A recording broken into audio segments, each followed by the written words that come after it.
police woman behind station. Did you see who it was? And somebody call me hospital. But I reach down the black squad, bring me back out and tell the security don't let me come back in.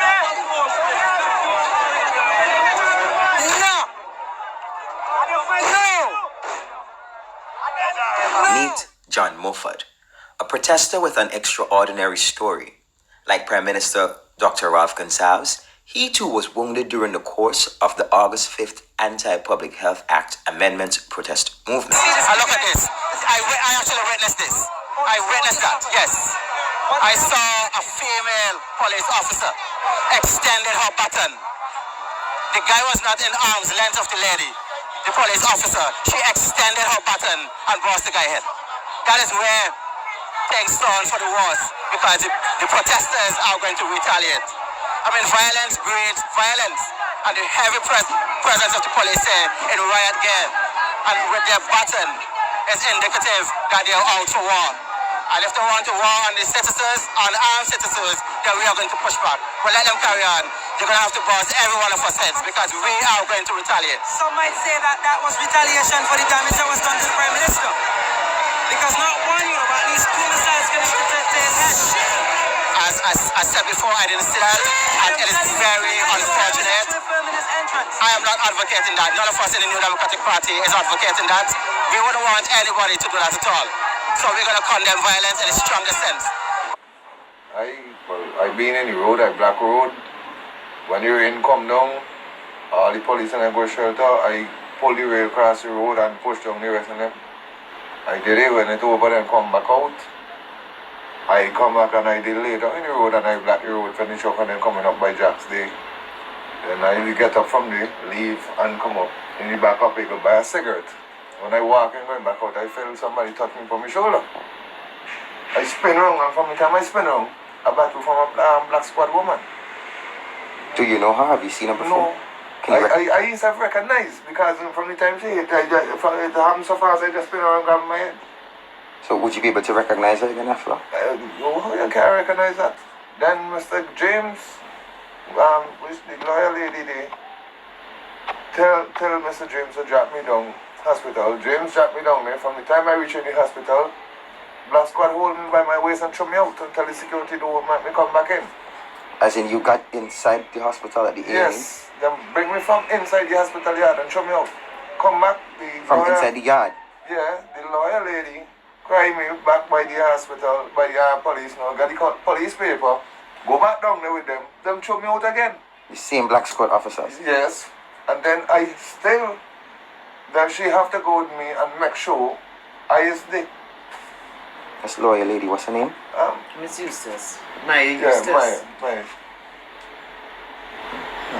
And then I understand you went to... When I come now, she tell me don't cry about bring either the papers to you, Miss Bacchus, the ex-policeman up there. And they said I go back to the police. James.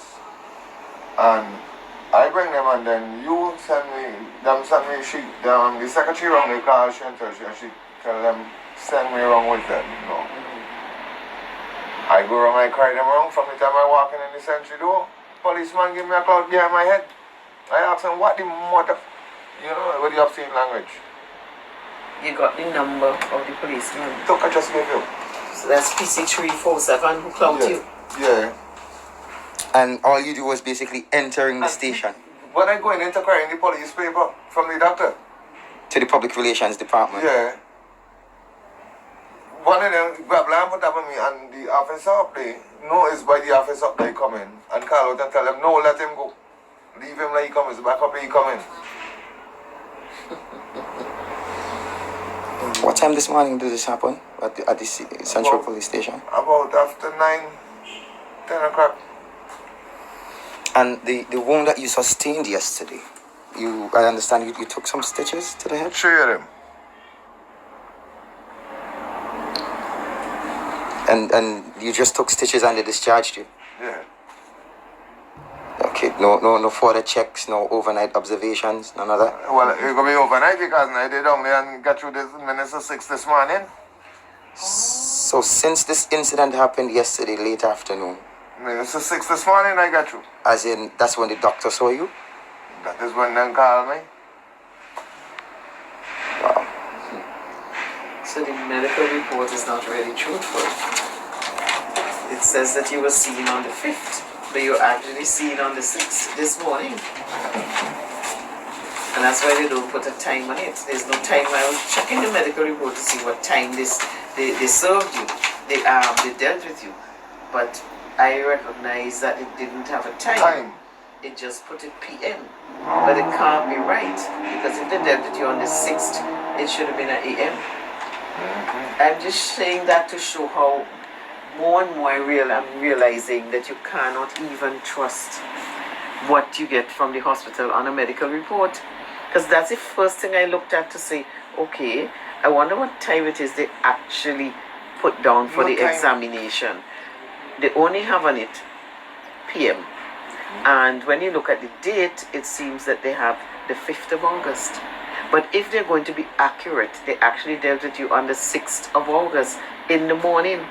After 12 is So after 12 it is frightening to think that you cannot even rely on a report of injury medical form to be accurate as regards what the doctor writes on it. And what's the description of injury as written there? Well, they have said, to put on my glasses to read this one. Laceration to the left side of the forehead. A 3-something scar, I'm not sure, centimeter scar. Patient had wound cleaned and sutured and was then discharged. Interesting. Well, I know we're not medical experts here, but if one may hazard a guess, for a wound of this particular nature,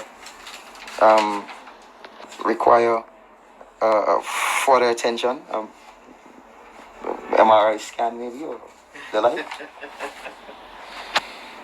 Dear, he would not be able to go and afford an MRI scan, I'm sure. So they just discharge you. They didn't even give you any tablets or anything. One painkiller tablet. Oh, okay. A single tablet. One single tablet. But are you feeling any pain or anything now? Just kind of got a little headache. Headache.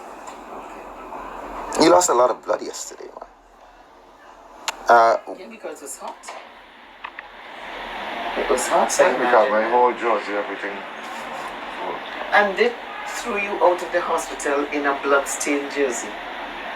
You came there, obviously bleeding, and the police threw you out, and the security who should be securing the Tell the place, security, don't make me come back here. and the police who should be securing the And we place have to for leave. dissensions. We have to leave from down there and come back up here. Walk And in then, the hot sun. and then go to the what's your name was there? Yes, the lawyer, Lady. Miss Meyer Eustace. Right, and then she cried me with the open wrong. wound. With the open wound. With the open wound, and go till she cried me wrong by the station, and then we got the paper, and then she asked we named it to cry me back down there again. And when he dropped me down there, and I go in the yard, like the police officer take the paper from me.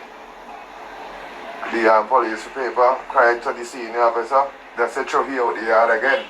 This is at the hospital again. Yes. Wow. And then so I come back up with the wound again and got she to cry me back down there to go inside. And she What make time some- you went down there? The third time? The third time is about after 6, 7 o'clock. Okay. And that's when you sat there until about 6. So you sat there practically 12 hours. Minister 6 this morning before I could get attended. Wow. Okay. How does this make you feel about your contribution to the protest movement? Are you? It's another protest should be going on today. So this does not scare you off No, the it's protest scare who? line? I would have liked to protest this morning again. What prompted you to lie in front of that truck? Huh? What prompted you to lie down in front of that truck? It's a protest. Once they have backers, they can run over everybody. You see, from the time I lie down there, all the pan man and everybody come around me and over me and stand up. Truck man cannot run over everybody. And I that smart. I lay down, so if every truck come, the whole body of the truck will pass over me.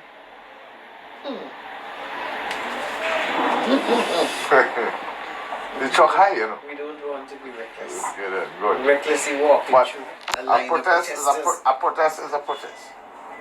And I say, I is the leader for Black in the Road, and the only thing passing through that crowd is the ambulance. That is the only thing I let you free. Why? Why the ambulance? Yes, emergency. It's just like I sick too. I was sick yesterday evening too, but still I mean, you have no attention for me. Okay. Counselor, in terms of redress, what are we looking at here? The problem is that we don't know which policeman did it. It's a woman. Well, when I say policeman, including woman, I can write the Commissioner of Police, which I intend to do now that I have the medical, for him to investigate and let me know who did it. He has a duty to do that. I'm going to copy the letter to the Attorney General. But like everything else in St. Vincent, these civil servants don't seem to do what they're supposed to do, except they're forced by a court. I wrote the Commissioner of Police copy to the Attorney General some months ago concerning the young women who were beaten by the police in their own home in Glen. And to date, I have not had the names of the policemen revealed to me. I say this so people can see how lawless this country is and how people in authority who should respond and act responsibly do not. So I'm still waiting on the police. I got an acknowledgement, so I know that they got the letter. But I'm still waiting on the police to tell me who were these police officers who moved in on these two females and beat them up. So I know his case is going to have the same problem too. But I will not be deterred. Because eventually, once we even file a case, a suit, they're supposed to tell us who it is. You see, there are some persons who might say, oh, he was blocking the street, or oh, he moved the barricade. No one stopped him. No one tried to arrest him then and said he was doing something wrong. It is absolutely wrong for a police woman or any police to just tap you on the shoulder and bust his head with a baton. That is unacceptable. And I hope I'm going to hear all those ministers of government condemn this act. Let's see. Are you aware that there are possible witnesses who saw this particular incident play out? I hear people calling from Tukul this morning and telling them was right there. It had one fella being them when she hit me, the blood sprout from her shot. A fella from Georgetown, he was outside there with me this morning. Outside where? No, outside here. He come down this morning and say he would go come up here and give all the information. Well, I need but to all know they didn't that reach. is. Oh dear. You need to put out an appeal now in this article for the witnesses to come in and see either me or Miss Eustace. So please talk to them. No, I will tell them will come. No, And this talk to All them. okay, tomorrow. all who call him from Tukul and who see it is supposed to identify the officer woman. Since they say then could call in and talk about it, then could supposed Come to in and give us Yeah, a statement. Either myself or and Miss say Eustace. but then say the woman. Yeah. Say that Who do again. the act? I'm saying all of those persons who saw the brutal attack on Mr. Mofford, I'm asking you to take the time out, be a good citizen, come in and give a statement to me. Even if I'm not here, you can give it to my secretary or to Mrs. Maya Eustace, secretary, who is next door to me.